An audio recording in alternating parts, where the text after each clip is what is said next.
Hi, so I practiced almost every day for about 4 or 5 weeks roughly.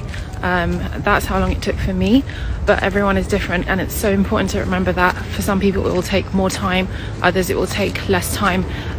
So please don't sort of base your healing on other people. It's really important to just focus on yourself as much as possible, and practice as regularly as you can. That's my best advice. Good luck. So this is very common. Quite a lot of women struggle with having to take a week off from practicing with dilators when they're on their period. So what you could do is you could actually continue to use dilators when you're on your period if you feel comfortable to do so.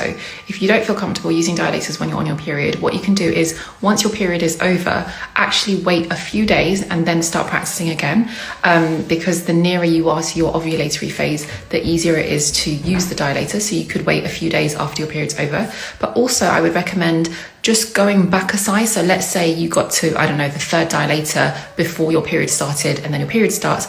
Instead of starting again with the third dilator, maybe just go back a dilator and start with the second one to kind of ease your way into it before moving back onto the third one. I hope that makes sense. And I hope that's helpful. I know it's really, really challenging, but be compassionate with yourself, take it easy, and don't rush it. Just try and go with the flow, and I'm wishing you all the best with it.